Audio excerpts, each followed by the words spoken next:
2022 was a stellar year for martial arts and one championship. We got to witness a mixed rules super fight between the Muay Thai monster, Rodtang, and the MMA GOAT, Demetrious Johnson.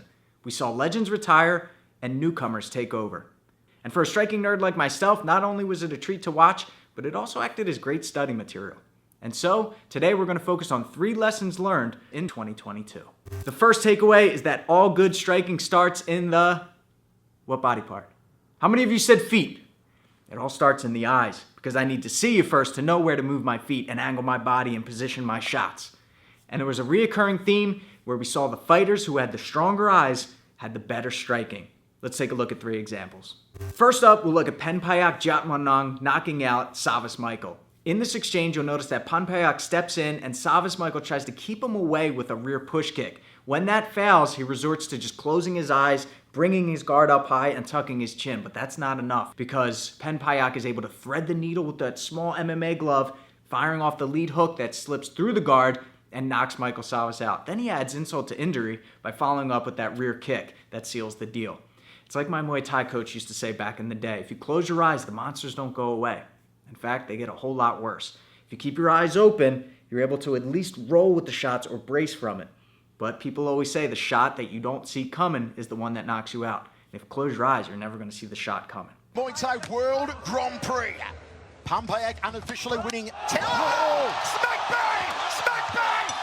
Next, we'll look at Superlek Jitmuangnon knocking out Walter Gonçalves. In this exchange, you'll notice that both fighters throw the exact same strike, an up elbow. But it's the fighter with the sharper eyes and the better accuracy that wins the exchange. Superlek sends Gonçalves to the canvas, and moments later, he finishes him with the exact same strike. But notice how Gonçalves is throwing wild right before this happens. He throws a hook with his head looking down at the mats.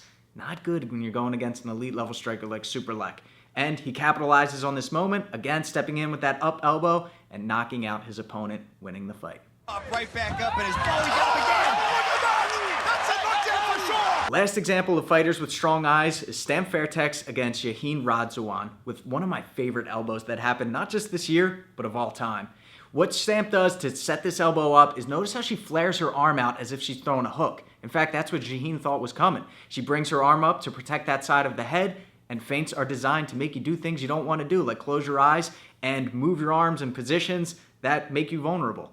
Stamp executed it perfectly by then adjusting her arm, bringing that elbow down the center, and sending her opponent to the canvas. Good back and forth action. Jihin's trying to keep her boxing nice and tight, but she got caught. She got caught. She's on her back. Lesson number 2 is the fighter who can control the range controls the fight. Let's talk about Rodtang and his relentless pressure. He's going to stay on you round after round until you break. It's like trying to play Dance Dance Revolution with one leg on the highest difficulty. It's just impossible to keep up with that man. What he does is he likes keeping people at the end of his punches where he's most dangerous. If you try to keep him away with teeps, he's going to grab hold of that leg, pull you in, and make you pay for it. The fighter who can lead the dance and dictate the range is usually the better striker. And the fight that you need to study if you want to know how to fight on the outside and control the range, watch Superbon against Marat Grigorian. Now this is actually the rematch. The first time they fought, Grigorian knocked Superbon out in 29 seconds. To see how he was able to make adjustments and put on an absolute clinic in the rematch was one of the coolest things, but what made it even cooler was the fact that I got to see it live in person in Singapore. This is a fight that I've gone back and watched countless times because of his ability to keep Marat within his range. He utilizes the teep early and often and then fakes that to throw jabs, to throw knees, and anytime that Grigorian gets within the range that he wants to be, Superbon initiates the clinch, turns him against the cage, and then takes center, and then goes right back to what he was doing best. So this is a fight that you need to go back and study if you're trying to figure out how to dictate the range.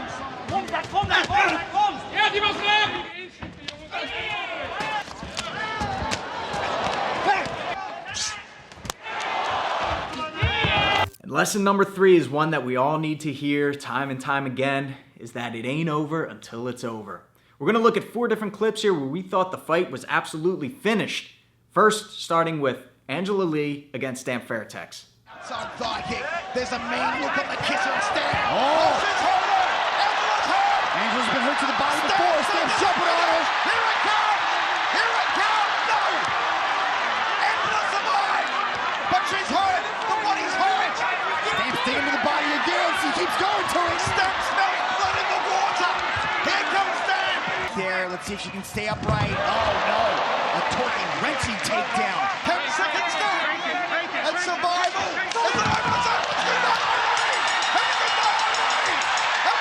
And her brother Christian Lee against Cameron Allazov. Race a weight miss is to have it. Oh, there it is! Whoa! Down goes Lee. Lee in trouble. Heavyweights to the face. From Allazov, followed by a knee. He's going to survive this, but man, he's hurt. Lee back to his feet. He's wobbled. 150 to go still. Plenty of time in round one for Allazov to try to finish this thing. Allazov with a heavy left. Picking his shots, choosing the uppercuts and the hooks.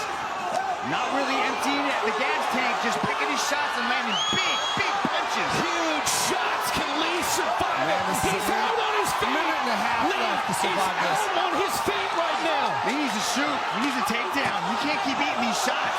A few shots, but then he'll throw one. Oh, Lee now for the double. He shoots in and takes him down. Easily steps over into a mountain. This may be the beginning of the ending right here. Yeah. Allazov under siege on his back. Big play.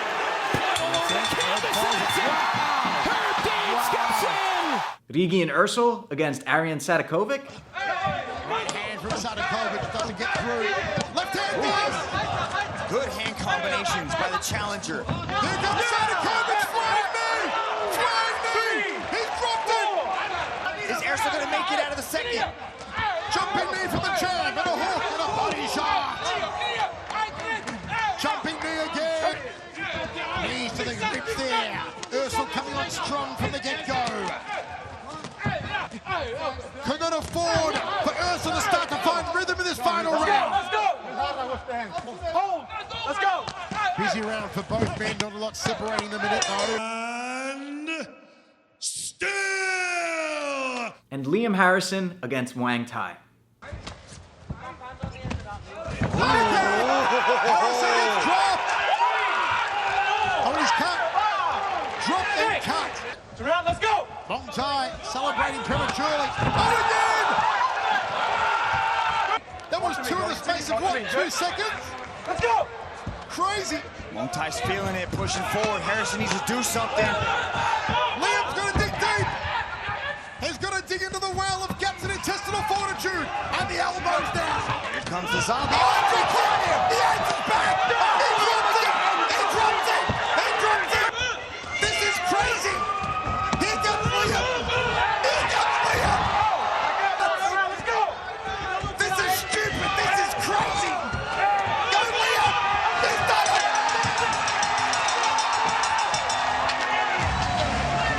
Because of these fighters' indomitable spirit and their refusal to quit, they were able to do the impossible and achieve the ultimate comeback. It's not about just being tough or showing grit. It's about refusing to give up and taking control of your destiny, despite fear and pain and fatigue and being in compromised positions and down on points. They took control, they dug deep, and they did what most people couldn't do. So if you're looking for any inspiration, go back and watch any one of those fights.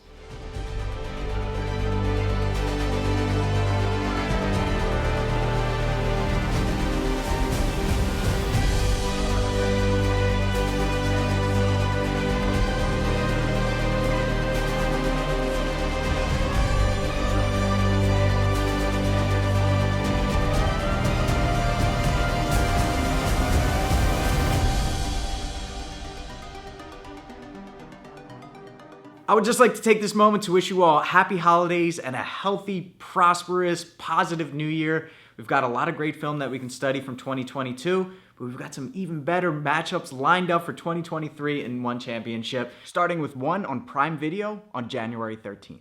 We've got a lot to look forward to. Enjoy the holiday season and have a great start to your new year. Until then, I'm Shane with Fight Tips for the Underdogs.